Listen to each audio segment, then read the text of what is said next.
Saudara-saudariku yang dikasihi Yesus, di perjalanan baru kita ada dalam masa Prapaskah ini, kita diajak oleh Yesus untuk merenungkan suatu kisah yang begitu indah. Kisahnya adalah kisah Lazarus, seorang yang miskin dengan seorang kaya yang setiap hari dia berpesta pora, makan makanan yang enak dan juga berpakaian-pakaian yang mewah.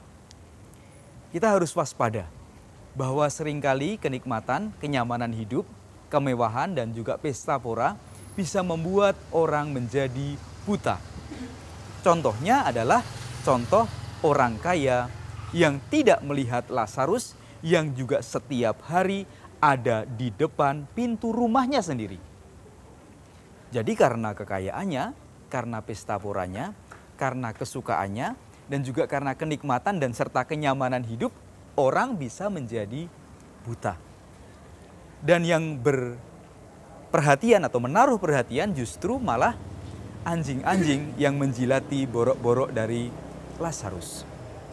Anjing bukan didekatkan atau menjadi simbol sebagai suatu binatang yang haram, bukan, tetapi justru binatang yang dianggap setia dan juga seringkali bisa lebih peka daripada manusia. Itu yang ada dalam tradisi biblis, tradisi kitab suci. Nah, dari kebutaan hati orang kaya ini, akhirnya pada hari kematian atau di dunia kematian, akhirnya orang ini berada dalam situasi yang sebaliknya. Lazarus ada di dalam pangkuan Abraham, sementara orang kaya ini ada di dalam kesengsaraan.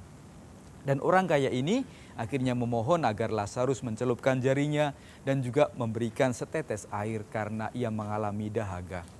Dan yang dikatakan oleh orang kaya ini meminta kepada Lazarus agar dia memperingatkan saudara-saudaranya yang masih ada di dunia.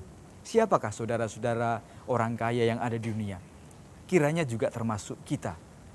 Yang mungkin juga karena kenyamanan hidup kita, karena setiap hari barangkali kita berada dalam situasi yang membuat kita tidak mengalami sesuatu yang kurang, entah itu karena hidup yang biasa, rutinitas sehari-hari dan sebagainya, kita merasa tidak memerlukan suatu ungkapan tobat apa-apa. Nah, maka di masa Prapaskah ini kita berdoa supaya membuka mata hati kita, terutama mata kita secara real melihat siapa yang butuh, yang ada di sekitar kita. Janganlah rutinitas membuat kita menjadi buta. Tuhan memberkati.